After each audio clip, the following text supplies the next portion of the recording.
In the midst of an unprecedented health and economic crisis, two children of dictators, Ferdinand Bongbong Marcos Jr. and Sara Duterte Carpio, are running for the highest positions in government in the upcoming Philippine elections this May. Yet the Filipino people have been confronted with dictatorship before and won. Drawing from our fierce legacy of resistance against tyranny, Bayan USA calls on the Filipino people and our allies to build the strongest and widest unity to defeat Marcos and Duterte, and continue the fight for genuine national and social liberation even after the election. On the receiving end of the infighting among the ruling class are the vast majority of people impacted by the violence, corruption, and blatant disregard for people's rights that reaches a peak during election season. At the beginning of the year, the Philippines was hit with the worst COVID surge yet. Daily new confirmed cases surpassed 39,000, and almost half of everyone getting tested received positive results. Despite having enough vaccine doses to cover the entire population, inefficient and unsystematized distribution and access have limited vaccination rates to only 53%. High inflation coupled with little growth and minimum wage levels mean that Filipinos are poorer now than at the beginning of Duterte's term. By the fourth quarter of 2021, upwards of 17 million Filipinos were unemployed or underemployed. Meanwhile, the richest 1% owned 40% of the country's total wealth. In response to these conditions, the masses have rightfully protested in both the parliament and the streets. The Duterte regime has met these actions with violence and repression, including terror tagging, harassment, arrest, and murder. Fascist policies were further upheld and institutionalized, such as the Supreme Court's decision to uphold the anti-terror law and the Congress's decision to give over 17 billion pesos, or $332 million, to the National Task Force to End Local Communist Armed Conflict. And when Filipinos in the US have voiced their discontent with the current status quo, we too have been subject to red tagging by the NTF-LCAC itself and their paid agents.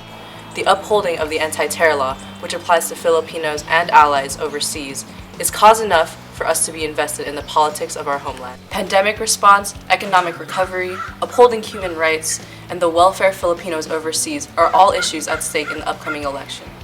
And while the platforms and programs of candidates to address these mass issues may vary widely, one thing is clear: Bongbong Marcos and Sara Duterte will not be the answers to the people's problems.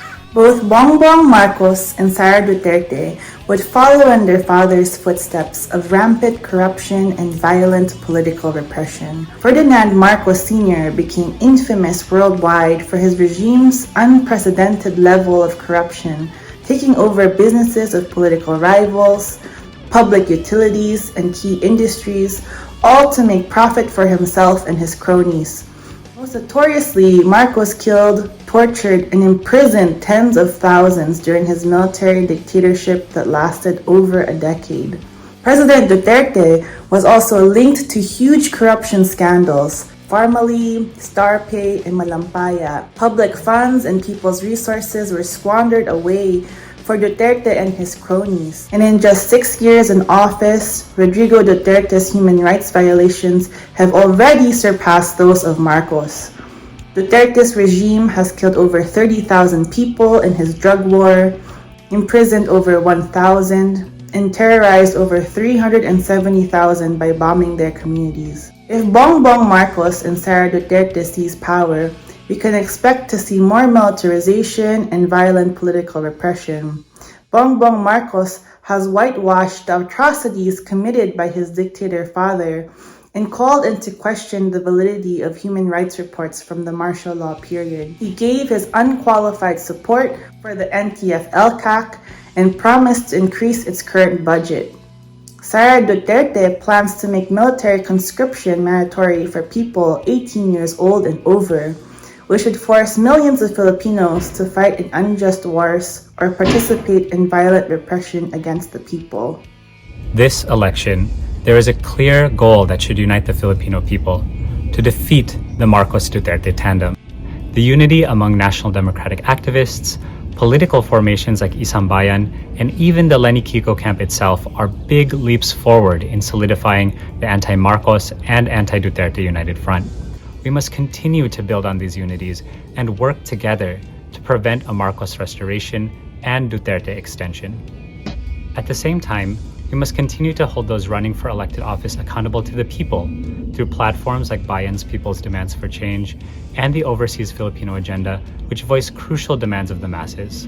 Let us support the campaigns of those who have a proven track record of fighting for the people's demands, like Nery Colmenares, Elmer Labog, and nominees of progressive party lists like Bayan Muna. But not everything can be won through the upcoming elections alone. The electoral arena is principally a playground for the ruling class, where progressive candidates are in the vast minority. We must continue struggling for genuine change by building our mass movement on the ground. The people's full aspirations for free land to the tillers, an end to forced migration and family separation, a healthcare system that puts people over profit, genuine sovereignty, and a socialist future where the masses hold power will never be voted into law. We must strengthen our mass organizations and widen our united front so that no matter the results of the elections, the national democratic movement is in a stronger position to continue the fight beyond. The millions of Filipinos, both in the Philippines and abroad, who flooded the streets to topple the Marcos dictatorship in 1986, understood the crucial role of people power in creating genuine and lasting change. We are the inheritors of their struggle.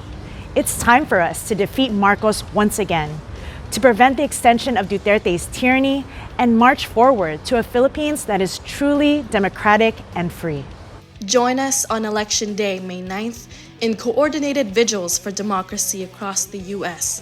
to be ready for any outcome in this election, and most especially to protest and reject a return to dictatorship should Marcos and Duterte win.